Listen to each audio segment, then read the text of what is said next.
Bonjour et bienvenue, voici notre tour d'horizon économique, géopolitique, sanitaire et boursier. Nous sommes le jeudi 13 janvier pour comprendre comment tourne la planète finance. C'est sur la bourse au quotidien et nulle part ailleurs, et l'épisode du jour s'intitulera Les prodiges de l'accoutumance.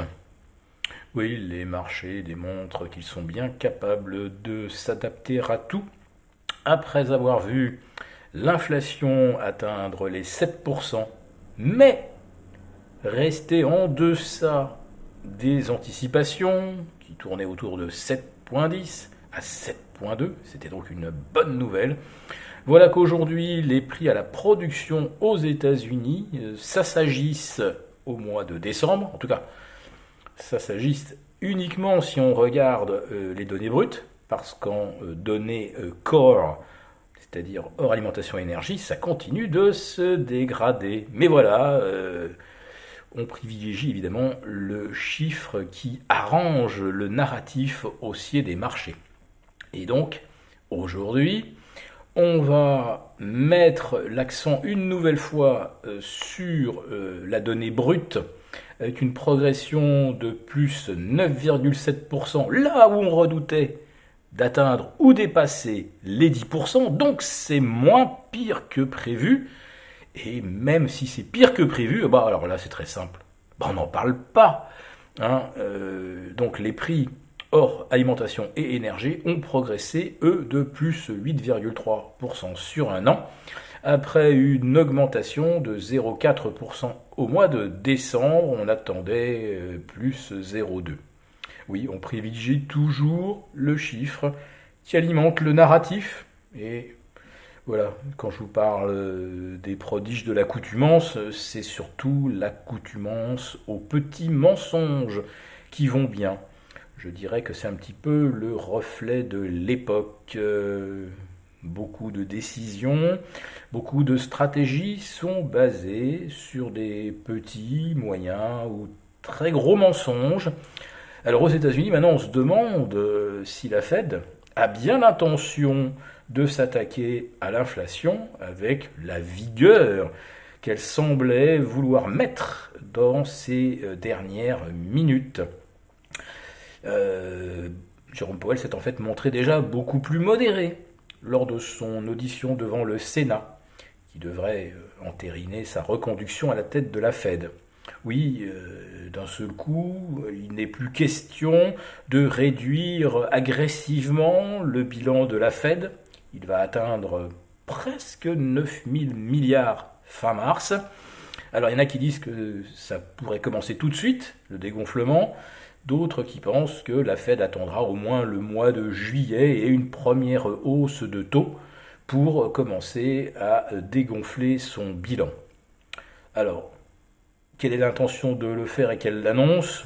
Pourquoi pas, admettons. Mais comment la Fed va pouvoir ne plus acheter de titres sur les marchés alors que les États-Unis vont de nouveau creuser un déficit abyssal avec les plans de relance qui ont été annoncés par Joe Biden? Voilà, il y a toujours ce genre de questions auxquelles personne n'a l'air d'avoir envie de répondre. Et d'ailleurs, eh bien, puisque c'est plus simple, finalement, ne posons pas la question. Elle s'opposera bien à temps. En tout cas, les marchés, eux, semblent penser que la Fed n'est peut-être pas aussi sincère contre l'inflation qu'elle voulait bien le dire. En effet, hier, on a vu le dollar consolider brutalement, et pas de façon symbolique. Le dollar qui s'est enfoncé sous les 1,1375 contre euro, pour chuter vers 1,1440, puis 1,1480 ce jeudi. Ça fait presque 1% de baisse en 24 heures. Curieux tout de même qu'une inflation à 7%, oui certes, pas 7,10%, des prix à la production à plus 9,7%, cela ne soutienne plus le dollar. Est-ce que ça veut dire que quelque part quelqu'un aurait entendu que la Fed, finalement, va laisser sa chance à l'inflation de se dégonfler toute seule, puisqu'on serait peut-être parvenu à un point d'inflexion.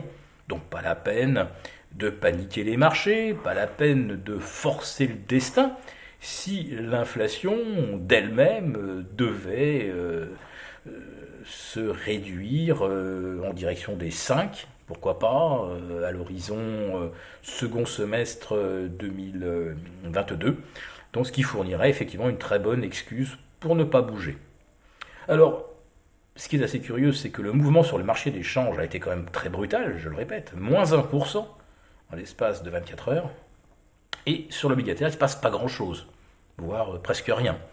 Le rendement des T-bonds américains est carrément scotché aujourd'hui à 72,50 après les prix à la production. Et hier, après l'inflation, après le CPI, là c'est pareil, ça n'a quasiment pas bougé.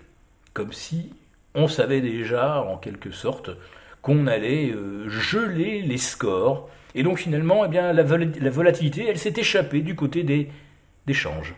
En ce qui concerne les actions, bien pour l'instant, il ne se passe pas grand-chose, ou si plutôt de la hausse à Wall Street. Je crois qu'on en est à la 4e séance de hausse sur le Dow Jones. Voilà, donc tout a l'air de continuer de bien se passer. On est complètement accoutumé à ne plus tenir compte de tout ce qui a très haut réel.